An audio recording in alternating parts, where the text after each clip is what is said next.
നമസ്കാരം പ്രിയമുള്ളവരെ.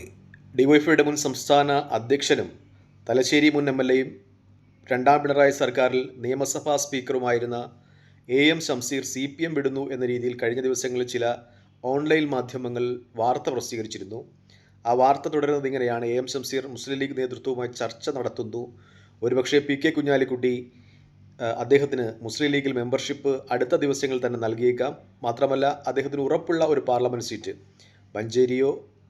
മഞ്ചേരി പോലില്ല, പൊന്നാനിയോ മലപ്പുറമോ, ഈ ഉറപ്പുള്ള ഏതെങ്കിലും ഒരു ലോക്സഭാ സീറ്റ്, ഈ രണ്ട് സീറ്റും ലീഗിനെ സംബന്ധിച്ച് ഉറപ്പുള്ളതാണ്. ഈ രണ്ടിൽ ഏതെങ്കിലും ഒരു ലോക്സഭാ സീറ്റിൽ അദ്ദേഹത്തിന് മത്സരിക്കുവാൻ അവസരം മുസ്ലിം ലീഗ് ഒരുക്കും എന്ന രീതിയിലുള്ള ചർച്ചകളും 2 ദിവസങ്ങളായി ഓൺലൈൻ മാധ്യമങ്ങളിൽ നിറഞ്ഞു നിൽക്കുന്നുണ്ട്. നമ്മൾ അതിനുള്ള ഒരു സാധ്യത വിശകലനം ചെയ്യുകയാണെങ്കിൽ എ.എം. ഷംസീറിന് പാർട്ടി നേതൃത്വത്തോട് അസ്വാരസ്യമുണ്ട് എന്ന് തന്നെ വ്യക്തമാവുകയാണ്. കാരണം നമുക്കറിയാവുന്ന പോലെ എ.എം. ഷംസീർ ഒരു കോടിയേരി ബാലകൃഷ്ണൻ്റെ നോമിനിയായിരുന്നു. അദ്ദേഹം SFIയിൽ സജീവമാകുന്നതും SFIയുടെ നേതൃത്വത്തിലേക്ക് വരുന്നതും DYFIയുടെ സംസ്ഥാന പ്രസിഡന്റ് ആകുന്നതും ഒക്കെയും കോടിയേരി ബാലകൃഷ്ണൻ്റെ ഒരു നിർദ്ദേശമനുസരിച്ചായിരുന്നു, അല്ലെങ്കിൽ കോടിയേരി ബാലകൃഷ്ണൻ്റെ ഒരു പെറ്റായിരുന്നു, ഇഷ്ടക്കാരനായിരുന്നു, സ്നേഹഭാജനമായിരുന്നു എ.എം. ഷംസീർ എന്ന് പറയുന്നത് തെറ്റില്ല. അദ്ദേഹത്തെ ആദ്യമായി ലോക്സഭയിലേക്ക് വടകരയിൽ നിന്ന് മത്സരിക്കുവാൻ നിർദ്ദേശിക്കുന്നതും കോടിയേരി ബാലകൃഷ്ണനാണ്. അന്ന് നിർഭാഗ്യവശാൽ എ.എം. ഷംസീർ 1200 മറ്റോ വോട്ടുകൾക്ക് മുല്ലപ്പള്ളി രാമചന്ദ്രനോട് പരാജയപ്പെടുന്നു. അതിനുശേഷവും ഷംസീറിനെ സംസ്ഥാന രാഷ്ട്രീയത്തിലേക്ക് കൊണ്ടുവരുന്നതും കോടിയേരി ബാലകൃഷ്ണനാണ്. താൻ തന്നെ മത്സരിച്ചിരുന്നത്, അതായത് കോടിയേരി ബാലകൃഷ്ണൻ നേരത്തെ പ്രദാനം ചെയ്തിരുന്ന തലശ്ശേരി, കോടിയേരി ബാലകൃഷ്ണൻ പാർലമെൻ്ററി രാഷ്ട്രീയം മതിയാക്കി അദ്ദേഹം പാർട്ടി പദവികളിലേക്ക് ശ്രദ്ധ തിരിച്ചപ്പോൾ, അതായത് അദ്ദേഹം സംസ്ഥാനത്തെ പാർട്ടിയുടെ ജനറൽ സെക്രട്ടറി ആയപ്പോൾ താൻ പ്രദാനം ചെയ്ത തലശ്ശേരി നിയമസഭാ നിയോജക മണ്ഡലത്തിൽ മത്സരിക്കുവാൻ ഷംസീറിനെ പ്രേരിപ്പിച്ചതും അതിനുവേണ്ടി അദ്ദേഹത്തെ കൊണ്ടുവന്നതും ഒക്കെയും കോടിയേരി ബാലകൃഷ്ണനാണ്. അതായത് കോടിയേരി ബാലകൃഷ്ണനോട് സ്നേഹവും ഇഷ്ടവുമൊക്കെ ഉള്ള ഒരു വ്യക്തിയാണ് ഷംസീർ. പക്ഷേ അവസാന കാലത്ത് കോടിയേരി ബാലകൃഷ്ണനോട് പാർട്ടി ചെയ്ത ചില കാര്യങ്ങളിൽ എ.എം. ഷംസീർ അതൃപ്തനായിരുന്നു. അത് ചില വേദികളിൽ, പാർട്ടി വേദികളിൽ അദ്ദേഹം പ്രകടിപ്പിച്ചിട്ടുണ്ട്. അത് പാർട്ടിയിൽ അദ്ദേഹത്തിനെതിരെ ചില ശബ്ദങ്ങൾ വരുന്നുണ്ട്. അതായത് അദ്ദേഹത്തെ ഒതുക്കുന്നതിന് കാരണമായി എന്ന ചില നിഗമനങ്ങളൊക്കെയും ചില പാർട്ടി സഖാക്കന്മാരുമായിട്ടൊക്കെ ചർച്ച ചെയ്യുമ്പോൾ ലഭിക്കുന്നുണ്ട് എന്നതാണ് യാഥാർത്ഥ്യം. പ്രത്യേകിച്ചും നമുക്കറിയാവുന്നതുപോലെ പിണറായി വിജയൻ വിദേശയാത്ര നടത്തുവാനിരുന്ന സമയത്ത്, അതായത് അദ്ദേഹം ചികിത്സാർത്ഥം അമേരിക്കയിലേക്ക് പോകാനിരുന്ന സമയത്താണ് കോടിയേരി ബാലകൃഷ്ണൻ്റെ മരണം.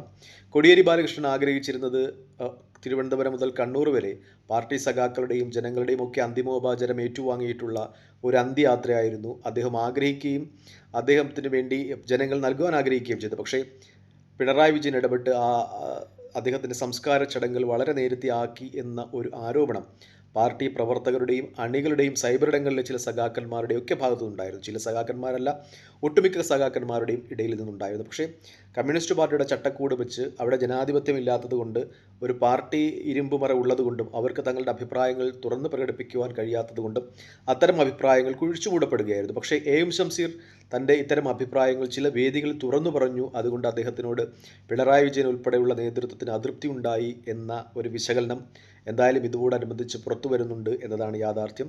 തൻ്റെ രാഷ്ട്രീയ ഗുരുവായ കോടിയേരി ബാലകൃഷ്ണനോട് എ.എം. ഷംസീറിനുണ്ടായിരുന്ന സ്നേഹവും ഇഷ്ടവും അദ്ദേഹത്തിന് അന്തിമോപചാര വേളയിൽ പാർട്ടി അദ്ദേഹത്തോട് കാണിച്ച അവഹേളന, അത് ചില വേദികളിൽ എ.എം. ഷംസീർ തുറന്നു പറഞ്ഞത് എ.എം. ഷംസീറിൻ്റെ രാഷ്ട്രീയ ഭാവിക്ക് തടസ്സമായിട്ടുണ്ട്.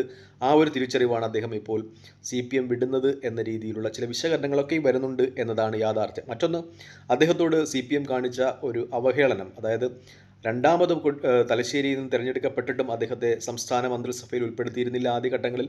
പിന്നീട് MP രാജേഷ് മന്ത്രിപദത്തിൽ നിന്ന് സ്പീക്കർ സ്ഥാനത്ത് നിന്ന് മന്ത്രിപദത്തിലേക്ക് മാറ്റപ്പെടുന്ന അവസരത്തിലേക്ക് സ്പീക്കർ സ്ഥാനം ഒഴിവരുമ്പോഴാണ് എ.എം. ഷംസീറിനെ അവിടെ പരിഗണിക്കുന്നത് എന്ന ഒരു യാഥാർത്ഥ്യമുണ്ട്. അതായത് 2022 അദ്ദേഹം സ്പീക്കറാകുന്നത്. അതിനുശേഷം 2026 വരെ അദ്ദേഹം നിയമസഭാ സ്പീക്കർ സ്ഥാനത്ത് തുടർന്നു എന്നതും ഒരു യാഥാർത്ഥ്യമാണ്. മറ്റൊന്ന്, രണ്ടാം ടൈം പൂർത്തിയാക്കിയ ഒട്ടുമിക്ക ആളുകൾക്കും ഇപ്രാവശ്യം CPM വിജയം പരിഗണിച്ച് സീറ്റുകൾ നൽകിയിരുന്നു. നമ്മൾ തിരുവനന്തപുരം ജില്ലയിൽ എടുക്കുകയാണെങ്കിൽ ജോയി വർക്കല, അതുപോലെ കടകംപള്ളി സുരേന്ദ്രൻ, കഴക്കൂട്ടം, നേമത്ത് ശിവൻകുട്ടി, ഇവരൊക്കെ വിജയം പരിഗണിച്ച് അവർക്കൊക്കെ സീറ്റ് നൽകിയിരുന്നു. പക്ഷേ എ.എം. ഷംസീർ ഒഴിവാക്കപ്പെട്ടു തലശ്ശേരിയിൽ നിന്ന് എന്നതും അദ്ദേഹത്തെ സംബന്ധിച്ച് വേദനാജനകമാണ്. അതും അദ്ദേഹം പാർട്ടി വിടുവാനുള്ള തീരുമാനങ്ങളിലേക്ക് നയിക്കുന്നു എന്ന ഒരു ചർച്ച പാർട്ടി വൃത്തങ്ങൾക്കിടയിലുണ്ട് എന്നതാണ് യാഥാർത്ഥ്യം.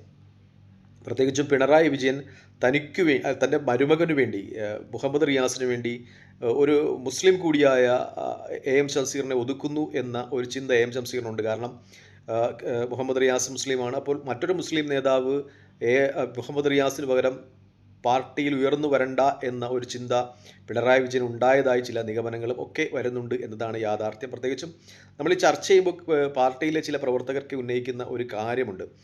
പിണറായി വിജയൻ വളരെ കണ്ണിങ് ആയിട്ട് തന്നെ ഇപ്രാവശ്യം അധികാരം നഷ്ടപ്പെട്ടാലും അടുത്ത പ്രാവശ്യം മുഹമ്മദ് റിയാസിനെ മുഖ്യമന്ത്രി പദത്തിലേക്ക് കൊണ്ടുവരാനുള്ള, അഥവാ CPM-ൻ്റെ മുഖ്യമന്ത്രി സ്ഥാനാർത്ഥിയാക്കുവാനുള്ള ചരടുവലികൾ നടത്തിയിട്ടുണ്ടെന്നാണ്. അതായത് ഏറ്റവും പ്രധാനപ്പെട്ട ഒരു ഉദാഹരണമായി നമുക്ക് എടുത്തു കാണിക്കുവാൻ കഴിയുന്നത് ശൈലജ ടീച്ചറെ 2 ഇലക്ഷനിൽ അടുത്തടുത്ത് നിർത്തി തോൽപ്പിച്ചിട്ടുണ്ട്. ഒന്ന് വടകരയിൽ ടീച്ചർ നിന്നാലേ അവിടെ വിജയിക്കൂ എന്നൊക്കെ പറഞ്ഞ് ടീച്ചർ അങ്ങോട്ട് പറഞ്ഞു വിട്ടു. അവിടെ 1,14,000 വോട്ടിനാണ് ശൈലജ ടീച്ചർ പരാജയപ്പെടുന്നത്. പിന്നെ പേരാവൂരിലോട്ട് പറഞ്ഞു വിട്ടു. കഴിഞ്ഞ പ്രാവശ്യം 2021 അവിടെ സണ്ണി ഭൂരിപക്ഷം 3172 ആയിരുന്നെങ്കിൽ ഇപ്പോൾ ശൈലജ ടീച്ചർ മത്സരിക്കാൻ പോകുമ്പോൾ അത് 14,000 വോട്ടായിട്ട് സണ്ണി വക്കീലിൻ്റെ ഭൂരിപക്ഷം കൂടുന്നുണ്ട്. അതായത് 2 ഇലക്ഷനിൽ അടുത്തടുത്ത് പരാജയപ്പെട്ട ശൈലജ ടീച്ചർക്ക് ഇനി അടുത്ത തവണ ഒരു മുഖ്യമന്ത്രി സ്ഥാനാർത്ഥിയായിട്ടൊരു അവകാശവാദം ഉന്നയിക്കുവാൻ കഴിയില്ല എന്നതാണ് യാഥാർത്ഥ്യം.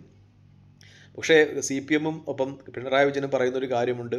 ശൈലജ ടീച്ചർ പോയാൽ വടകര പിടിച്ചെടുക്കാമായിരുന്നു എന്നൊക്കെ പറഞ്ഞിട്ടാണ് വടകരയിലേക്കും പേരാവൂരിലേക്കും ശൈലജ ടീച്ചറെ വിട്ടത്. പക്ഷേ പിണറായി വിജയനും ഒപ്പം മുഹമ്മദ് റിയാസും സേഫായ സീറ്റുകളിലാണ് മത്സരിച്ചത്. പിണറായി വിജയൻ ധർമ്മടത്താണ് മത്സരിച്ചത്, വളരെ സേഫായ സ്ഥലത്ത്, പാർട്ടി ഗ്രാമങ്ങൾ ഉൾപ്പെടുന്ന സ്ഥലത്ത്. പക്ഷേ എന്നിട്ടും അദ്ദേഹം ആദ്യത്തെ 6 റൗണ്ട് അബ്ദുൾ റഷീദിനോട് പിറകെ പോയി. മുഹമ്മദ് റിയാസിനെ സംബന്ധിച്ച് അദ്ദേഹം ബേപ്പൂരാണ് മത്സരിച്ചത്. മുഹമ്മദ് റിയാസിനോട് പറയാമായിരുന്നു മുഹമ്മദ് റിയാസ് ഇല്ലേലും ബേപ്പൂർ പിടിച്ചെടുക്കാൻ പറ്റും, കാരണം ബേപ്പൂർ CPM-ൻ്റെ ഉറച്ച സീറ്റാണ്. മുഹമ്മദ് റിയാസ് അതിൻ്റെ സ്ഥാനാർത്ഥിത്വം കൊണ്ട് പിടിച്ചെടുക്കുവാൻ പറ്റുന്ന വേറെ ഏതെങ്കിലും സീറ്റിൽ മത്സരിക്കുവാൻ മുഹമ്മദ് റിയാസിനോട് പറയാമായിരുന്നു. പക്ഷേ CPM അത് ചെയ്തിട്ടില്ല, പിണറായി വിജയൻ അത് ചെയ്തില്ല. വളരെ സേഫായി തന്നെ മരുമകനും അമ്മാവനും സീറ്റുകൾ തിരഞ്ഞെടുത്തു. പകരം ശൈലജ ടീച്ചറെയൊക്കെ പരാജയപ്പെടുന്ന സീറ്റുകൾ കൊണ്ടിട്ട് അവരുടെ മുഖ്യമന്ത്രി സ്ഥാനം മുളയിലെ നുള്ളി എന്നതാണ് യാഥാർത്ഥ്യം. എന്തായാലും CPM-ൽ ഈ ചർച്ച വരുന്നുണ്ട് എന്ന് തന്നെയാണ് ഏറ്റവും പ്രധാനമായ യാഥാർത്ഥ്യം. പാർട്ടിയിൽ അസംതൃപ്തർ കൂടുകയാണ്. ഒപ്പം AM ഷംസീർ ലീഗിലേക്ക് പോവുകയാണെങ്കിൽ അത് വലിയ തിരിച്ചടിയാകും എന്ന കാര്യത്തിൽ സംശയമില്ല. പ്രത്യേകിച്ച് മതന്യൂനപക്ഷങ്ങൾ ഈ അവസരത്തിൽ CPM-ൽ നിന്ന് കൂടുതൽ വിമുഖത പ്രകടിപ്പിച്ചു മാറി നിൽക്കുകയാണ്. ഒരു കാലത്ത് CPM-നെ വിശ്വസിച്ച അവർ AM ഷംസീറിനെ പോലെ ഒരു നേതാവ് കൂടി വടക്കൻ മലബാറിൽ നിന്ന് വിട്ട് ലീഗിലേക്ക് പോകുമ്പോൾ ലീഗ് അത് ഉയർത്തിക്കാണിക്കും എന്നതാണ് ഏറ്റവും പരമപ്രധാനമായ ഒരു യാഥാർത്ഥ്യം. CPM-ൽ ആ വിഭാഗത്തിന് രക്ഷയില്ല എന്ന രീതിയിൽ ലീഗിൻ്റെ ഒരു ക്യാമ്പയിൻ കൂടി ഉണ്ടായേക്കാം. അത് CPM ഭയക്കുന്നു എന്നതാണ് ഏറ്റവും പരമപ്രധാന യാഥാർത്ഥ്യം. ഇനി മറ്റൊന്നുകൂടി പറഞ്ഞിട്ടുള്ള ഇതിനൊന്നും ഒരു അടിസ്ഥാനപരമായ യാഥാർത്ഥ്യം അല്ലെങ്കിൽ തെളിവുകളൊന്നുമില്ല, പക്ഷേ ചർച്ചകൾ നടക്കുന്നുണ്ട് എന്നതാണ് യാഥാർത്ഥ്യം. ഞാനത് വിശകലനം ചെയ്യുകയാണ്. എന്തുകൊണ്ടായിരിക്കാം AM ഷംസീർ പോവുകയാണെങ്കിൽ പോകുന്നത് എന്ന്. എന്തായാലും നിങ്ങളുടെ അഭിപ്രായങ്ങൾ കമൻറ്റായി രേഖപ്പെടുത്തുക. AM ഷംസീർ CPM നിലനിൽക്കാനോ അല്ലെങ്കിൽ ലീഗിൽ പോകുവാനോ സാധ്യതയുണ്ടെന്ന് തൽക്കാലം ഈ വീഡിയോ വാങ്ങുന്നു. മറ്റൊരു വീഡിയോ കാണുന്നവർ നന്ദി, നമസ്കാരം, ജയ് ഹിന്ദ്.